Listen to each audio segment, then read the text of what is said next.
Balakrishna star హీరోగా దూసుకుపోతున్న సమయంలోనే Nandamuri family నుంచి వచ్చిన మరో హీరో కళ్యాణ్ చక్రవర్తి. ఎన్టీ రామారావు సోదరుడైన త్రివిక్రమరావు తనయుడే కళ్యాణ్ చక్రవర్తి.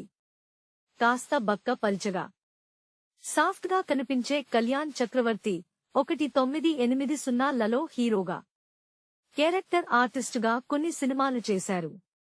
తనకంటూ ఒక ప్రత్యేకమైన గుర్తింపును తెచ్చుకున్నారు. ఆ జాబితాలో అత్తగారు స్వాగతం, అత్తగారు జిందాబాద్, ఇంటి దొంగ, తలంబ్రాలు వంటి సినిమాలు కనిపిస్తాయి. చిరంజీవి కథానాయకుడిగా నటించిన లంకేశ్వరుడు సినిమాలో కళ్యాణ్ చక్రవర్తి ఒక కీలకమైన పాత్రను పోషించాడు. ఆ తరువాత కొన్ని వ్యక్తిగత కారణాల వలన ఆయన సినిమాలకు దూరమయ్యారు. 2003లో వచ్చిన కబీర్ దాస్ సినిమాలో కాసేపు మెరిశారు.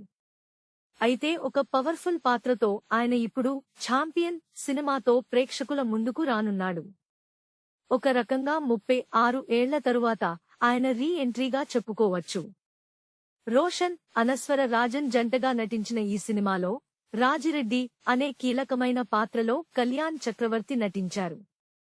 అప్పట్లో కళ్యాణ్ చక్రవర్తి సినిమాలను చూసిన ప్రేక్షకులు ఇప్పటికీ ఆయనను మరిచిపోలేదు. వాళ్లంతా కూడా చాలా కాలం తరువాత ఆయనను చూసినందుకు హ్యాపీగా ఫీలవుతున్నారు. ఈ సినిమా తరువాత కళ్యాణ్ చక్రవర్తి ఈ తరహా పాత్రలు కంటిన్యూ చేస్తారేమో చూడాలి. Please subscribe BCN channel. Please subscribe BCN channel.